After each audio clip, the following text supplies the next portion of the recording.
Joining me now to discuss this just a little further, Vice Admiral A.K. Singh, former flag officer commanding-in-chief of the Eastern Naval Command, very well-known submariner and veteran Navy man. Also with me is Gaurav Sawant, who has not only tracked the Navy for a very long time, but was actually is actually the journalist who broke the story back in 2004 of the St. George's Cross, which had been removed by Atal Bihari Vajpayee, being reinstated under Prime Minister Manmohan Singh. Gaurav, I want to quickly come to you first as the journalist who broke that story. This is a great day for everyone. The fact that the St. George's Cross is being removed, no disrespect to anyone, but for a modern, confident Indian Navy in a country that has a maritime history that goes way past the British rulers of this country, it is only appropriate that we say goodbye to the St. George's Cross, Gaurav. Shiv, you're absolutely right. In fact, it's the Navy that's actually leading the charge on indigenization, on India first. It's the Navy that actually pays respects to our seafaring tradition, not just from the time of the Cholas. I mean, that is something that the Indian Navy talks about. We were a seafaring nation since time immemorial. The big statue outside the Navy Chief's office is that of Kanhoji Angre. So proud is the Indian Navy of our rich legacy, and that is why even in 2001, the King George's Cross was done away with. In fact, Admiral A.K. Singh will remember that so well. He was, if I remember correctly, in the Eastern Fleet even that time when the St. George's Cross was removed. And it was just the tricolour and Shanno Varuna, the motto of the Indian Navy and the naval sign. That became a part of it in 2001. If I remember correctly, it was around Independence Day. But then again, it was in December 2004 that the St. George's Cross was added once again. Of course, with the Ashok symbol there, saying that the St. George's Cross has been defaced, but it's the colour that's visible out at sea. The blue doesn't merge with the blue of the ocean. Very, very important. So it was removed in 2001, added back in 2004, for a variety of reasons, but, that's a separate issue. Admiral Singh, welcome. It was since the 1970s, sir, if I'm not mistaken, where a proposal was first sent out for, the Indian Navy ensign to not have the St. George's Cross. It was briefly taken out between 2001 and 2004, and now it looks like it's going to be removed permanently. Your thoughts and sentiments today, sir? No, I think you're absolutely right. In early 1970s, there was Vice Admiral Barboza. Vice Admiral Barboza was Commander-in-Chief of the Western Naval Command in the early 1970s, and he had proposed a change in the naval ensign. Well, nothing happened. But frankly, personally, I was the Eastern Fleet Commander on 15th August 2001. I know Gaurav had broken the story 6 days earlier. I don't know how he found out. But he broke the story earlier. But I was the Eastern Fleet Commander when the new naval ensign was brought in.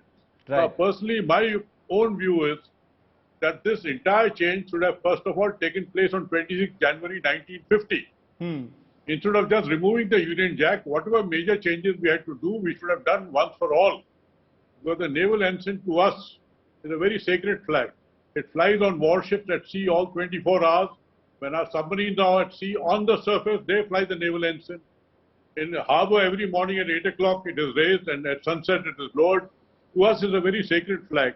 And I only hope that this is the last time this change will take place on 2nd September with the commissioning of INS Vikrant. And I hope this time everybody's applied their mind and the flag, the new naval ensign remains there for the next 1,000, 2,000 years. I truly hope so, because it's been a long time coming. Like we said, the St. George's Cross was added to the then Royal Indian Navy in 1928 under Lord Irwin. Gaurav, politics is never far away from something like this. And as Admiral Singh just very rightly said, this change should have been made in 1950. For whatever reason, it didn't happen in 1950 under Nehru. But another question that will be asked is, Atal Bihari Vajpayee took the decision, Gaurav, to remove the St. George's Cross, a story that you broke in 2001, as Admiral Singh acknowledged 6 days before it was actually unveiled to the rest of the country in the best traditions of the reporter that Gaurav is. breaking it before anybody else knew. But now people are going to ask, Gaurav, why did the UPA government bring back something like the St. George's Cross? And Shiv, that's a big question, because several in the Navy I had spoken to were not too happy about it. They said just at the time, as Vice Admiral A.K. Singh very rightly pointed out, once a decision is taken, you have to stick to that decision.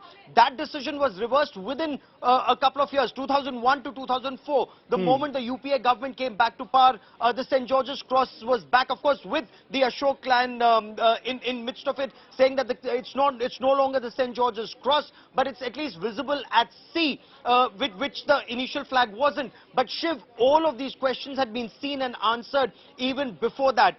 This was a question I'd posed to several naval officers. Admiral Arun Prakash, a naval aviator, was the Navy chief.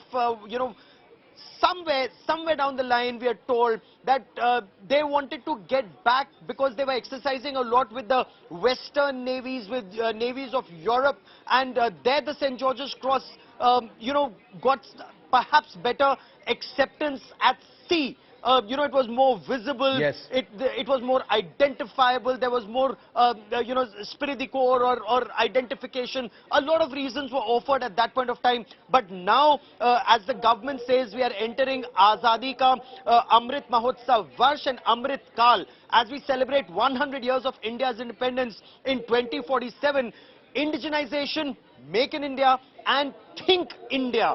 Yeah. That's very critical. The Navy always did so. The Navy always said so.